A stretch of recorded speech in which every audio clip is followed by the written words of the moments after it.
Окей, батута е почти изгубен. Окей, готови сме.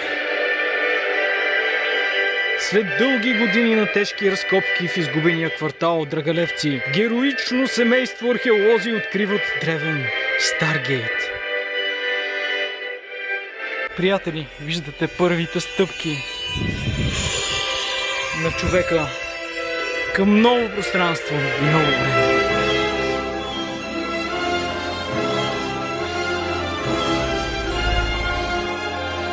Вау!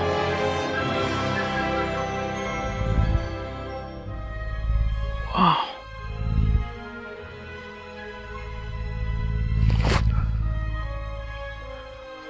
Вау!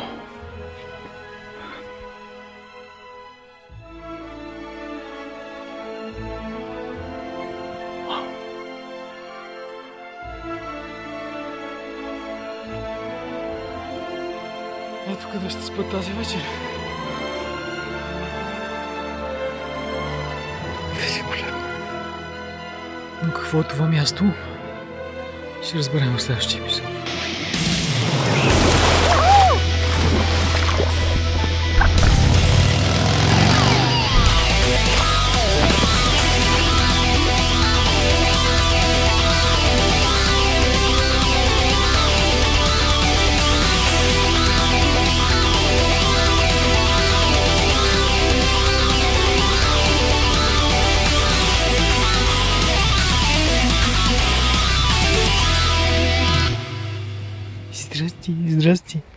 Здрасти, мерси, че дойде с мен за компания. Какво място човек да прекара нощта? Боже, какво място човек да прекара нощта? А всъщност това място е огромно. Как може да е толкова голямо пространство и това въпреки всичко да бъде от плат и от дърво? Много е впечатляващо. Кучето, което ме следва навсякъде, вече е втори ден. А това е място, където миналата година прекарах 4 денонощия без храна, вода и без да говоря. Ето това малко заградено пространство. Това е част от северноамерикански индиански ритуал, наречен Vision Quest. Хората, които се качват в планината, се казват търсачи. Търсачите прекарват на едно място 4 дена заградени от собствените си молитви. Тези малките неща, тези вързопчета са пълни с молитвен тютюн и всяко едно от тях е молитва или желание, като има 365 от тях. Това отнема доста време и доста креативност човек дори да измисли толкова неща, които иска и за които би искал да се моли. И след това просто трябва да издържиш 2 пъти по 48 часа, което прави 90... 48, 80 и 2 по 8, 16, 96 часа. Вау, 2 по 8, 16, да. Вау, 96 часа и всяка сутрин се събуждаш на ето това място под съпровода на далечните барабани на хората долу в лагера.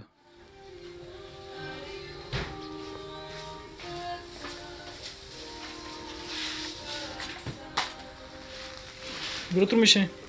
Добро утро! Добре дошли на Дара Дарма, приятели! А това е Мишето. Мишето се грижи за цялото това пространство, което се казва Дара Дарма. Ами Дара Дарма е едно пространство, в което участваме много хора. Аз съм само човек, който присъства и се грижи за мястото. Дара Дарма включва това цялото място, къщите за гости, където посрещаме туристи. 5 минути по-нагоре е поляната, където се намира типото, където се намира Тамаскала. И така, малко неподготвено ме хващаш. Каква невероятна красота! Мише, ти живееш тук на това място в продължение на цяла година. Година и половина. Идват гости, често идват разни приятели и така само да ни посетят даже. А и винаги, когато стана сама, също ми е приятно. Природата ми прави компания. Ние сме пазители и предаваме традицията на северноамериканските и южноамериканските индианци. Използваме свещени растения на силата. Ами това са растения водачи, зад които стоят определени духове, да, които ни помагат да отговорим на въпроси, които имаме за живота си, да си изясним неща, които не са ни ясни, да съберем силата си, да се фокусираме по-добре върху намерението си. Традицията, която следват в Южна Америка и тази, която следват в Северна Америка, в един момент се обединява в нещо, което наричаме червения път, Камино Рохо. И този път хиляди хора го следват. Това е път, който ни учи как да бъдем себе си. Как да бъдем себе си тук, в ежедневието ни, сред хората, в света, в града, където и да сме сред природата. Как да бъдем по-добри хора, как да бъдем по-цялостни, по-стойностни и да има по-дълбок смисъл от всичко, което правим.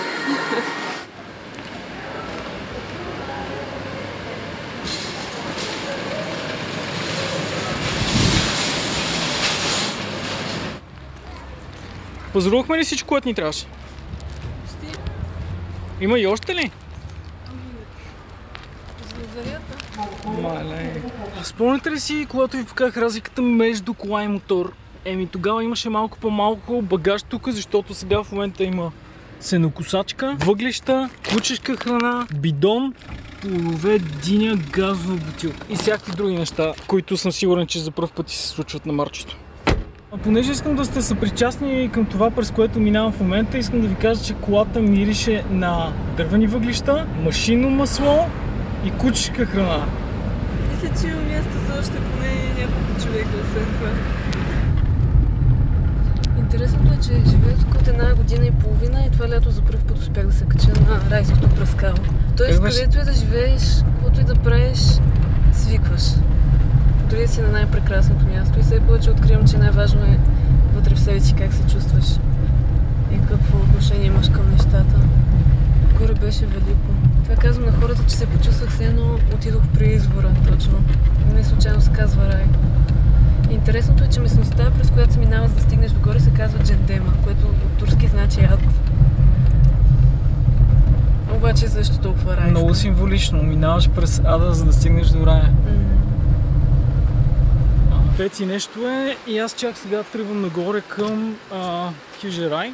Подозирам, че няма как да ми се размине да ме хване нощта в гората преди да стигна оттам. Пътя не ми е познат и това не е много добра идея, но мисля, че ще съжалявам за това. Това куче колко е яко вече. О, милото. О, страхотно. Айде, Зарче. Беше страх да пресече по моста и си намери друг брод. Браво, бе. И благодаря ти, че идваш с мене. Много си мила. Насам! Зара!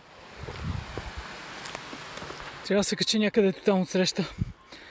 Слънцето вече залязва. Още не е тъмно и вече се загубихме и тук няма пътека. Не сме се загубили реално. Просто не виждаме къде е пътеката. Но много добре знаем къде трябва да отидем, нали така? Вау! Къде сме, Сезар? Май сме на точка 0 реално, защото повечето хора тръгват от това място за Хижерай. Ние до сега се провирахме по някакви неизвестни пътеки в горите, но вау, каква гледка! Велико е! Зара е страх от кравите, пресича винаги през храстите и заобикаля възможно най-далече. Зара! Айде! Айде малкото!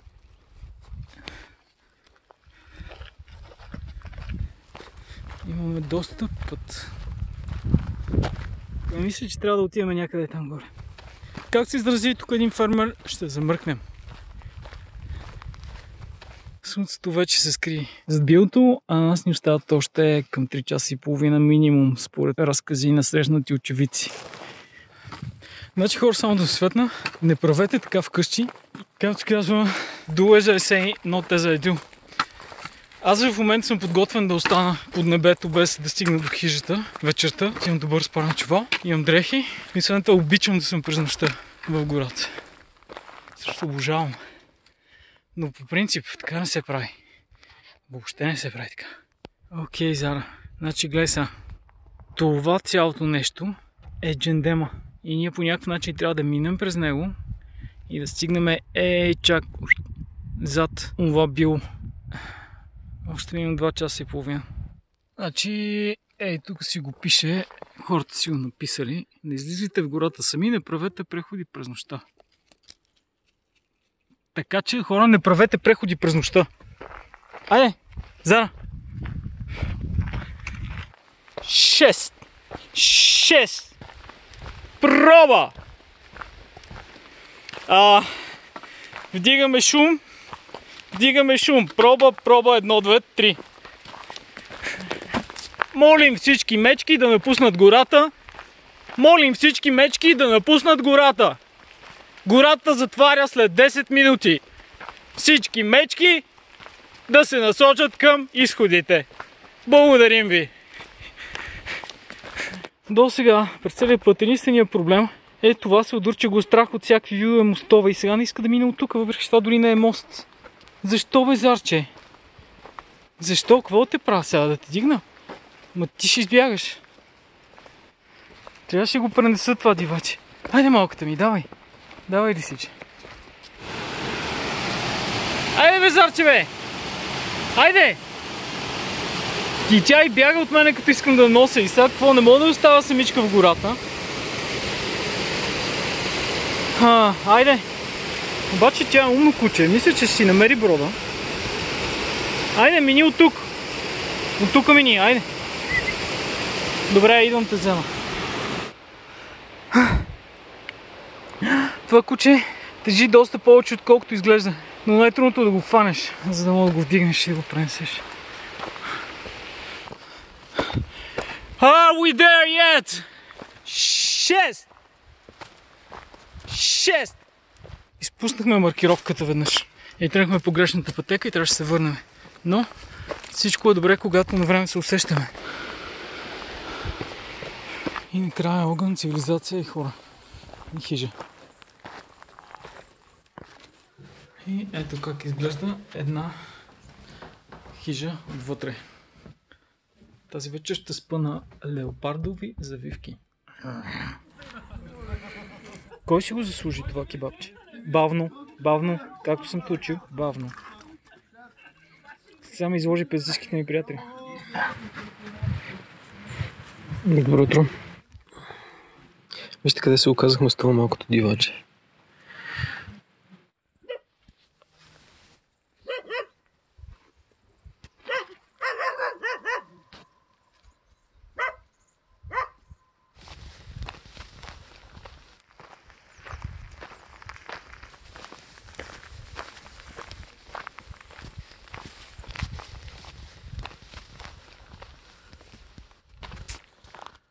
Ето там са местата, откъдето тръгнахме вчера. Зад билото на десния хълм. И трябваше да си изкатериме нагоре и после да заобиколиме всичко това. Бе, сме се катерили вчера. И сега това малкото съкровище не ще да се катери, защото тук е стръмно за него и не мога да го фана да го нося. А имаме да катерим още много отгоре до връх Ботев. Какво прави? Ами де какво праства куче? Зара! Айде, бе, малката! Старче! Айде, бе! Айде, ела при мен. Ела, ще ти дигна. Зарче, чакай! Чакай, бе, малката! Сега се сетих как Зара се държи. Като NPC в Skyrim. Постоянно се губи и така не иска да минава през някакви определени места. Не мога да остава това куче тук в планината само, значи трябва да се връщам с него. Айде, Зара!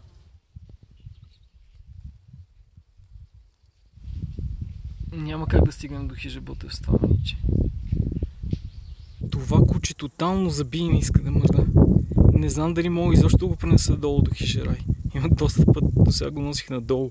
Уважаеми зрители, в това пряко включване от Европейския шампионат по носене на куче в Централния Балкан.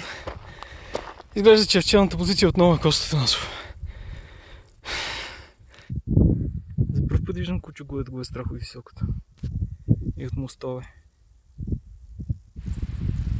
Нито една от тези пътеки не е нито за страхливи хора, нито за страхливи кучета. И въпреки, че това рано или късно води към райското пръскало, аз много бих искал да го видя, не знам дали ще имам възможност с това куче. С Зара най-накрая стигнахме до райското пръскало. Но тук маршрутът е по-лесен. Този водопад е висок 150 метра. Браво, героиня! Браво! Айде сега да те видя бавно. Не ме излагай бавно. Този път искам да го вземеш с последен опит. Искам бавно и внимателно. Добре, това ще по-добре. И кой печели световното по бързо ядено кебабче. Ето това момиче. Хора, вижте кой намерих в гората, Антон от Хасково. Yes! Heavy метал. Това си готиното. И аз много се кефя. Металистите са плъзнали навсякъде, брат. Абсолютно. Ама ние сме културни метали, така че... Факт. Добре, значи до следващия път и да учиш бързо тази психология, че имам нужда от помощ. Баси кеф, много се момент трябва да го правя. Супер. Супер. Баси кеф. Чао, Зара. Чао, Джои. Чао. Драго ми беше. Живи и здрав. Зарче. Това срещна се случайно някакви приятели в средата на нищо, направо нечовешки яко. Айде! И лек път към Пловдив! Айде! Чао! Чао! Михаела мечтава цял живот да бъде хижарка и тук и се получава! Мечтата й се сбъдва! Демонстрирам. Човек винаги трябва да се връща от планината, гората или морето с повече буклук, отколкото е направил. Ето. Всякакви традиции се смесват на това място. Когато кукерската маска си е свършила работата, вече може да се използва за палене на огън. А това е моят приятел Милен, който често прекарва нощите си тук в това типи. Той е като сърцето. Огнището е сърцето. Типито е като едно тяло всъщност. Ребрата, кожата. И като погледнеш нагоре, идват от една точка всъщност. Да. Много е различно и приятно в кръгово място. Просто усещането е съвсем друго. Защото всичко в природата е кръговрат. Те са много прагматични тези народи. Винаги са ползвали дървета, предполагам просто са пробвали първите 3-4 как са най-стабилни. Отначало са ги завивали с кожи, с каквото има. А също така те доста са съместили, т.е. били са преносими. Кожите на куп и като отидат на ново място колове и го правят. В този вид започват чак когато европейците отидат от първите корабни платна. Почват да търгуват, всъщност много им харесват старите платна, за това предназначение, нали? И почват да ги правят по-големи и бели такива. Това специалното дизайн е новичък. Това знаеш кое е интересно, ако спиш повече вечери вътре, примерно лягаш там, постепенно самото тяло на усещане сменя местата и постоянно се движиш някак се носят, докато се намериш мястото. Вънка вятъра расте по сила и този огън го кара това място се чувства още по-уютно, когато навън има буря.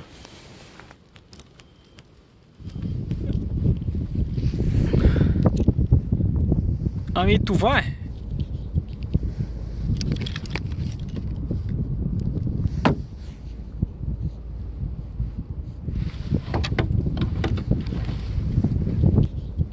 След като 4 дни ходи след мен, се оказа, че Зара всъщност е на един овчар. Говорихме с овчара, с Милен, и той се съгласи да ми даде Зара. Благодаря ти за всичко, много яко беше. До следващия епизод. Айде, Зарче. Тя последните няколко дена си лечеше, че е болна. Начинът, по който се движи, нямаше никаква енергия. Пътя към вкъщи веднага закарах на ветеринар в Бургас, където и направихме всякакви изследвания. Оказа се, че тя има парвовироза, което е смъртоносно при кучетата, ако не се хване на време. Ако 10 дена по-късно сме закарали, тя е щяла най-вероятно да умре. Гиардия, гъбички, какво ли нямаше. Цял комплект екзотични болести. Той ще се окаже, че всъщност подолу е бяло. Едва ме издържах тази седмица, докато мога да изкъпя. Беше голямо мъчение. Мирише на няколко хора залепени. Аз мислих, че миришеш по-малко зле, обаче мокро куче също не е най-добрата миризма на света. Светят ли те, Клайко? Тя виж тази зелена цветна свети ли те?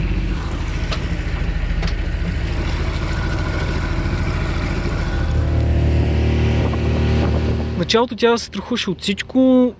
Не можеше да върви, не можеше да качва стълби, не можеше да влиза никъде. Стълби, куче, кучето е забило. Беше в някаква дива паника и беше много страхливо. Давай, ела при мен. Давай, браво. А това куче като стъпи на плажа и става съвсем различно. За първи път го виждам да бяга. Браво, давай, бягай! И с времето започна да се радва и да е по-щастлива, да се движи, да тича, да комуникира с други кучета и се оказа, че всъщност е супер социално кученце. Тя ужасно много обича да прави нови приятели.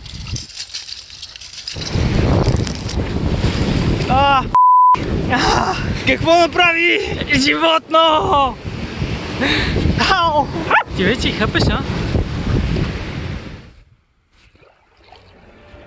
Понеже трябваше да заминавам скоро за чужбина, бях решил да ѝ търся дом, но всъщност то така се случи, че вече и намерих дом. И тя ще остане с мен.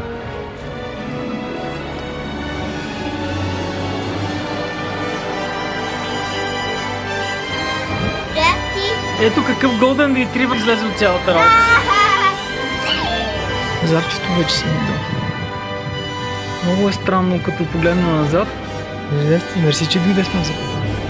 Да си кажа, окей, това кученце, което тръгна след мен и вървеше след мен 4 дни в гората, през всичко, всъщност това е вече куче мое.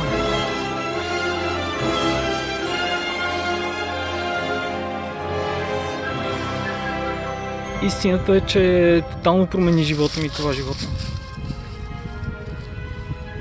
И аз наистина се чувствам по-добре с нея.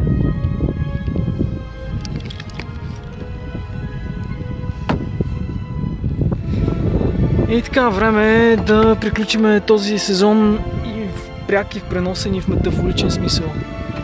Вече е ноември месец, времето сигурно ще се развали скоро, но важното е, че беше готино лятото и за мен е време да се подготвя да заминавам за едни други далечни източни земи. Но за къде точно ще разберем в следващия сезон.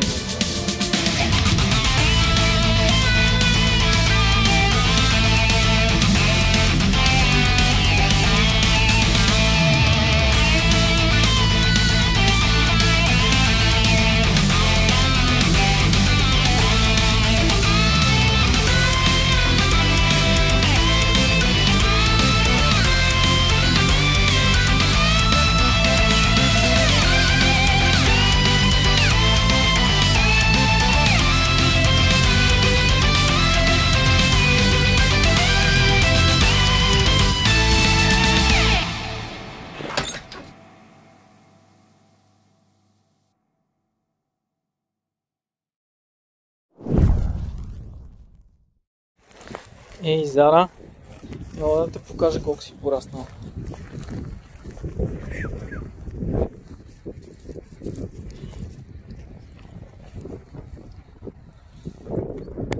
Пристига. Да виж какво е за теб. Седни, Зара. Браво, Зара. Бавно, Зара. Бавно, Зара. Бавно, бавно.